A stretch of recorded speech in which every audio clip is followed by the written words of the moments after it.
नमस्कार। देश और दुनिया की तमाम फटाफट खबरों में आपका स्वागत है। खबरों के लिए आपसे निवेदन की यदि आपने हमारे चैनल को सब्सक्राइब नहीं किया तो कृपया करके देश और दुनिया की तमाम फटाफट खबरों के लिए आपके अपने चैनल को सब्सक्राइब कर लें। तो क्या है आज की बड़ी खबरें, आप सब्सक्राइब करते हैं तो हमें हिम्मत होती है सही और उन खबरों को आप तक पहुंचाने की जो मीडिया के द्वारा छुपाई जा रही है। तो क्या है आज की बड़ी खबर, हम दावा तो नहीं करते लेकिन अवश्य बताते हैं कि जो हम खबरें दिखा रहे हैं वो मीडिया पर आपको नहीं दिखेगी। तो क्या है आज की बड़ी खबरें, कांग्रेस सांसद राहुल गांधी ने बिहार में वोटर लिस्ट के स्पेशल इंटेंसिव रिवीजन यानी एसआईआर के विरोध में चुनाव आयोग पर कर्नाटक में भी धोखाधड़ी का आरोप लगाया। राहुल ने आज संसद के बाहर कहा कि वोटर लिस्ट रिवीजन के नाम पर कर्नाटक में हजारों बोगस वोटरों के नाम जोड़े गए।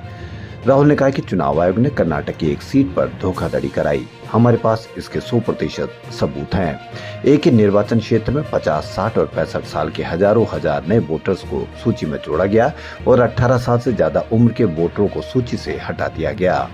कांग्रेस सांसद ने कहा कि हमें अभी एक सीट की जांच में गड़बड़ी मिली है, मुझे पूरा यकीन है कि हर सीट पर यही नाटक चल रहा है। मैं चुनाव आयोग को एक मैसेज देना चाहता हूं कि अगर आपको लगता है कि आप इससे बच निकलेंगे, अगर आपके अधिकारी सोचते हैं कि वह बच जाएंगे तो ये आपकी गलतफहमी है, हम आपको बच के जाने नहीं देंगे। तो ये बहुत बड़ी खबर, बहुत बड़ी चेतावनी। अभिनेता से नेता बने मक्कल निधि मय्यम यानी एमएनएम चीफ कमल हसन दिल्ली पहुंच चुके हैं। कल यानी शुक्रवार को वो राज्यसभा सांसद की शपथ लेंगे।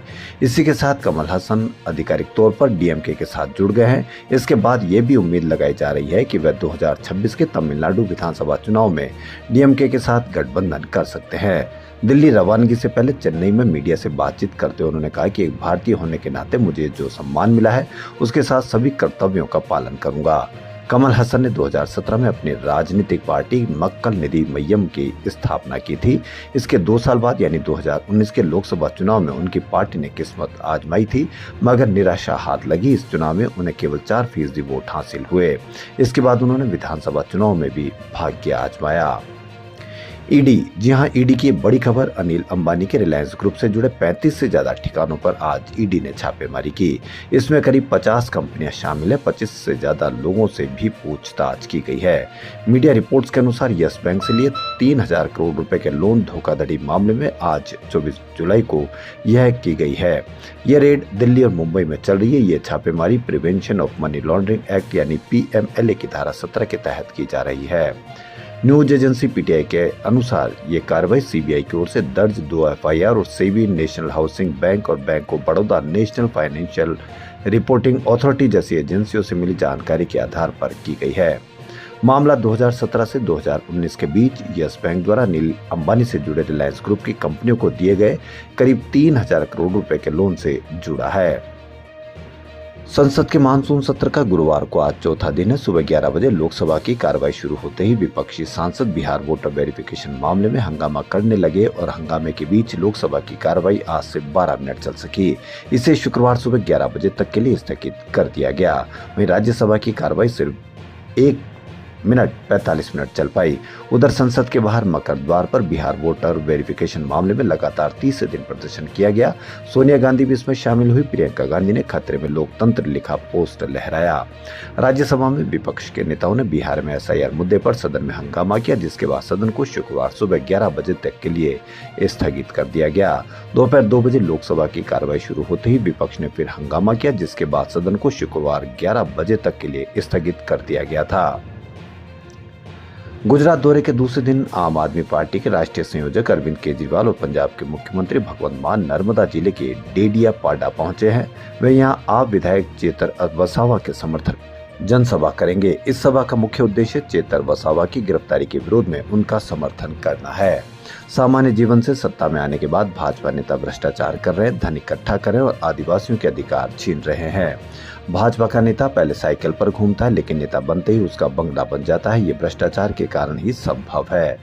केजरीवाल ने सभा में उमड़ी भारी भीड़ को देखते हुए कहा कि इतनी बड़ी संख्या दिख रही है कि मैं जहां भी देख रहा हूं लोग ही लोग दिखाई दे रहे हैं। इससे पता चलता है कि आदिवासी समुदाय चेतर वसावा के समर्थन में पूरी तरह से खड़ा हुआ है और उन्होंने नारा लगाते हुए कहा कि अगर जेल के ताले टूट जाए तो चेतर वसावा रिहा हो जाएगा। केजरीवाल ने कहा कि चेतर वसावा को भाजपा सरकार ने झूठे मामले में फंसाया है क्योंकि वह आदिवासियों के अधिकारों के लिए लड़ रहे थे। बिहार विधानसभा के मानसून सत्र के चौथे दिन सदन में दूसरे सेशन के दौरान डिप्टी सीएम सम्राट चौधरी और नेता प्रतिपक्ष के बीच तीखी बहस हुई। तेजस्वी ने सदन में कहा वोटर वेरिफिकेशन में फर्जीवाड़ा और अब बीएलओ खुद साइन कर रहे पत्रकार पर एफआईआर कराने वाले आप कौन होते हैं। इस पर डिप्टी सीएम सम्राट चौधरी भड़क गए और कहा कि आप कौन होते हैं, जिसका बाप अपराधी है वो क्या बोलेगा, चल हट, लुटेरा वो क्या बोलेगा। इस तरह की भाषा पर आप अवश्य कमेंट करके बताएं कि कितनी उचित है ऐसी भाषा। इसके बाद सदन में जमकर हंगामा हुआ। भारी हंगामे के कारण सदन की कार्रवाई स्थगित कर दी गई, लेकिन तब तक बीजेपी के एक विधायक माइक तोड़कर विपक्षी विधायकों की तरफ दौड़ पड़े। इसके बाद राजद के विधायक भी अपनी सीट से सत्ता पक्ष की तरफ बढ़ गए। सदन के अंदर मारपीट तक की नौबत आ गई।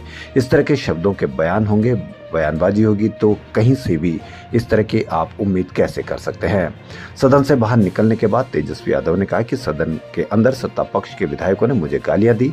डिप्टी सीएम सम्राट चौधरी के बयान पर लालू यादव के बड़े बेटे तेज प्रताप यादव ने पलटवार किया। उन्होंने कहा कि किसी के पिता को गाली देना कितना सही है।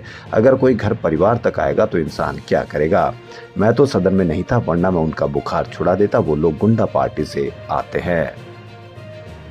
रूस का एक यात्री विमान चीन की सीमा के पास क्रैश हो गया। हादसे में विमान में सवार 49 लोगों की मौत हो गई। इसमें 43 यात्री और 6 क्रू मेंबर सवार थे। यात्रियों में 5 बच्चे भी शामिल थे। बचाव कर्मियों को टिंडा से लगभग 16 किलोमीटर दूर एक पहाड़ी पर रूसी यात्री विमान का मलबा मिला है।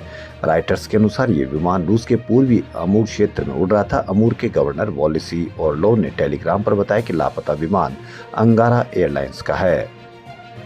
भारत में यूके की कारें, विस्की, कपड़े और फुटवेयर सस्ते होंगे। आज भारत और यूके ने फ्री ट्रेड एग्रीमेंट पर साइन किया। 2022 से इस पर बातचीत चल रही थी। अब भारत के 99% सामानों को यूके में 0 टैरिफ पर निर्यात किया जाएगा। वहीं यूके के 99% सामान 3% एवरेज टैरिफ पर आयात होंगे। इससे 2030 तक द्विपक्षीय व्यापार दोगुना होकर $120 बिलियन तक पहुंचने की संभावना है। वाणिज्य मंत्री पीयूष गोयल और ब्रिटिश व्यापार मंत्री जोनाथन रेनॉल्ड्स ने पीएम नरेंद्र मोदी और उनके यूके समकक्ष कीर स्टारमर की उपस्थिति में इस समझौते पर साइन किए। तो खबरों में फिलहाल इतना ही। एक बार पुनः आपसे निवेदन कि खबरों में फिलहाल इतना ही। यदि आपको हमारा चैनल पसंद आए तो लाइक, सब्सक्राइब और शेयर अवश्य करें। धन्यवाद।